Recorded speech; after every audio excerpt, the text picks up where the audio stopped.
Buenas tardes, docente. Mi nombre es Carla Geraldina Araujo Matamoros. Soy estudiante de la carrera de Derecho en la Universidad Tecnológica del Perú, UTP. El día de hoy vamos a presentar una sentencia que fue llevada a cabo en marzo del 2016 en Arequipa. Escogimos esta sentencia ya que el juez no solamente dictó esa sentencia basado en lo jurídico, sino también en lo moral. Para poder entender un poco más sobre esta sentencia, vamos a indicar algunos hechos relevantes que pasaron. En julio del 2008, Juan Carlos Herrera Mendoza solicitó liberación anticipada mediante redención de pena por trabajo y estudios. Se informó jurídicamente que la ley 28704, aplicable desde abril del 2006, prohibía el beneficio penitenciario de redención para quienes fueron condenados por delitos del artículo 173 del Código Penal, violación de la libertad sexual. A pesar de ello, el juez José Luis Víctor Vilcaconde resolvió en diciembre de 2008 otorgar dicho beneficio al interno, declarando fundada su solicitud. Esa decisión contrariaba lo que la ley expresamente establecía. El Ministerio Público y la Procuraduría argumentaron que el juez violó el artículo 3 de la ley 28704, al conceder un beneficio que la ley prohibía expresamente para delitos sexuales. Señalan también que existía jurisprudencia del Tribunal Constitucional y de la Corte Suprema que interpretaba el alcance de esa prohibición, y que el juez se apartó de esos precedentes vinculantes. Alegan que no hubo correcta valoración de pruebas y que la sentencia apelada es contradictoria. Haciendo un resumen del análisis que tuvo el tribunal, el tribunal recuerda que para que haya prevaricato es necesario una resolución manifiestamente contraria al texto expreso y claro de una ley. No basta con interpretaciones distintas, ni con apartarse de precedentes si hay motivación jurídica. Por ello es que el juez Vilcaconde sostuvo que aunque la ley 28704 prohibía el beneficio penitenciario, esa norma debía observarse con respecto al momento en que el interno presentó su solicitud, aplicando el principio de irretroactividad de las leyes penales en perjuicio del reo.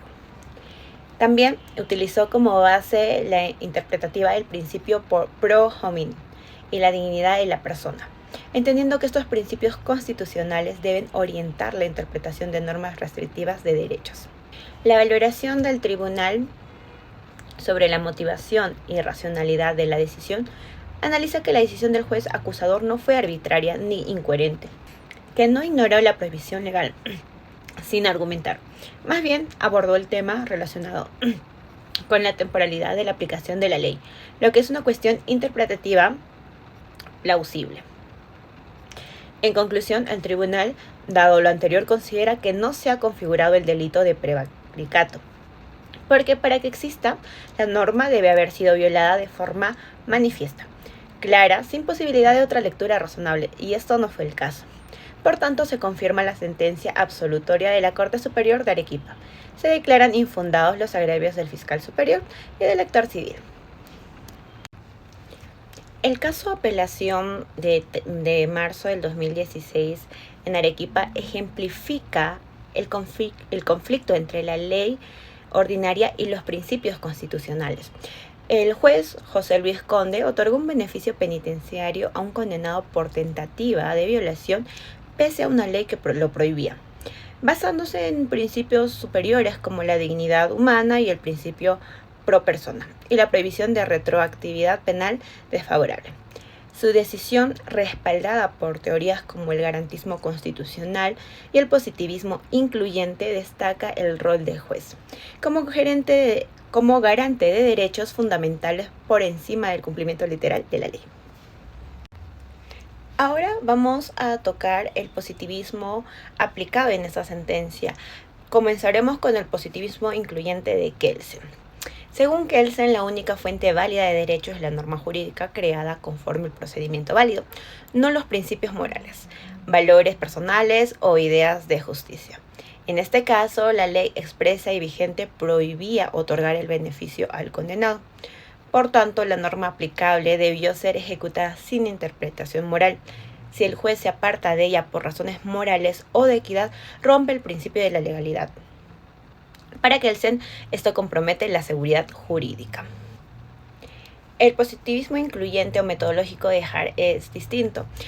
Si la ley número 28704 prohibía que los sentenciados por ciertos delitos sexuales accedieran a la redención de pena, según una visión positivista pura como la de Kelsen, el caso estaría cerrado. Pero para Hart este caso entraría en la categoría hard case, porque aunque la norma prohíbe el beneficio, hay conflictos con normas constitucionales. Estas son como la irretroactividad penal desfavorable, la supremacía de los derechos fundamentales y el principio pro persona. En conclusión, Hart no condenaría la actuación del juez, más bien la validaría como parte del poder interpretativo legítimo del juez frente a un conflicto entre norma legal y principios constitucionales. Ahora veremos el positivismo crítico de Ferrojali. Para Ferrojali, una ley puede ser válida formalmente, pero inválida sustancialmente si contradice los derechos fundamentales. Desde el punto de vista de Ferrojali, el juez no violó la legalidad. Más bien, la ley penal que prohibía beneficios puede considerarse inválida sustancialmente porque contradice el principio de irretroactividad penal desfavorable, protegido constitucionalmente y convencionalmente, también el principio de igualdad y proporcionalidad en el castigo. Y por último, el derecho del reo a la resocialización y redención, parte del enfoque garantista del derecho penal. El realismo jurídico de Ross es totalmente distinto. Ross considera que el derecho no es simplemente un conjunto de normas escritas, sino un sistema de órdenes sociales que se reflejan en patrones observables de comportamientos judiciales. Ross también indica que la ley por sí sola no define qué es derecho, lo que importa es cómo actúan los jueces realmente. Si un juez en una sentencia motivada se aparta de la letra de la ley para aplicar principios constitucionales y esa decisión es válida por tribunales superiores, entonces eso es derecho en sentido realista. Por tanto, el acto del juez Vilca Conde es jurídicamente válido si forma parte de un patrón de conducta judicial aceptado o tolerado. En esta sentencia pone a prueba la relación entre el derecho positivo, la ley ordinaria, y los principios constitucionales, que son los derechos supralegal. Además, nos permite discutir el rol del juez. ¿Es un simple aplicador de normas o un garante activo de los derechos fundamentales? ¿Debe seguir la letra de la ley o interpretar a la luz de principios superiores? Entonces, es una sentencia que nos muestra que la ley no solamente se basa en lo jurídico, sino también en lo moral. Gracias, docente.